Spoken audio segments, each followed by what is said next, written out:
All you need to do is train AI on it, but you can't do that. It doesn't work that way. Just do the thing with the truth, the nay or the whatever. The liars one. Oh, yeah. No, the nay, that The one. logic. That will forever piss me off. Okay. All right, so shall we begin? Okay, well, thank you so much for coming, and it's nice to see some former students back here, and nice memories, so, and current students. You don't like those? I like it. I titled my talk Matrix Factorization, so there'll be something for everyone. Okay, so I think most of you have taken Math 10 or are taking Math 10. Okay, so the reason why I positioned the lecture towards the end of the semester is because I wanted to make sure that we have already covered eigenvalues and eigenvectors in the current Math 10 so that we can better appreciate this kind of lecture, okay? Nothing I present will be really cutting edge, new material, okay, but I chose it because, well, for me it's really beautiful, and my goal as a teacher is to show other students how gorgeous math is, okay? So, thank you. I don't teach math, I teach math appreciation. Okay? So if you love math, then you will continue learning and growing. You're ashamed of that, we should be celebrating that though. Yes, exactly. The love for math. Yeah.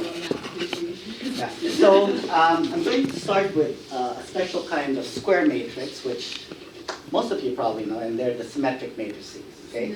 So do you know what I'm talking about? Yes. Yeah. So if you transpose the matrix, meaning flip the rows into columns and vice versa, you get exactly the same matrix. Okay?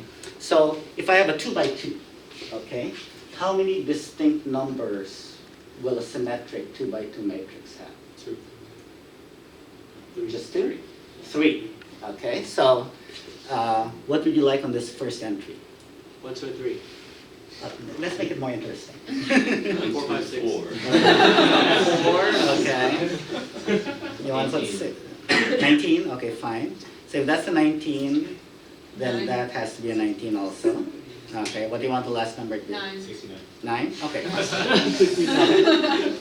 So, okay, that's a symmetric matrix, okay. So I would like to look at the eigenvalues and the eigenvectors of the symmetric matrix, okay. So luckily, this does it very easily, okay. I will just click on eigenvectors here. Boom, nastiness. That was all us. Okay, so yeah, maybe I can make it a little bit smaller. It doesn't have to be that big. So there are, 2 eigenvalues, okay, and they're irrational, okay, not very pretty, okay. And here are some eigenvectors, okay, so you get 2 eigenvectors as well. So yeah, in general, you'll probably get irrational roots because you have a quadratic equation to solve, okay? So do you remember the characteristic equation? Okay. Lambda I2 minus A, and you get the determinant, okay?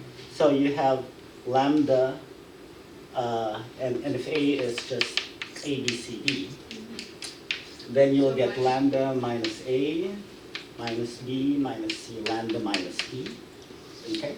And you take the 2 by 2 determinant, okay? That's lambda minus A, lambda minus B, minus BC. Okay, so you're going to get lambda squared minus A plus B lambda plus AB minus BC. Okay, so that works for any 2 by 2 matrix. Okay, we're solving the characteristic polynomial. We set that equal to 0. Okay, so by the way, we did not do that. We can also do that here. So I can just say compute matrices characteristic polynomial. There you are. And there it is. X squared minus 13x minus 325. Okay, that's what we're going to get. So in general, it's going to be this. Okay, but we're doing this because it's a symmetric matrix, so it's special. What should that be? That should be a B. Okay, to make it symmetric. Okay, so that's going to be a minus B. Okay, And so this is going to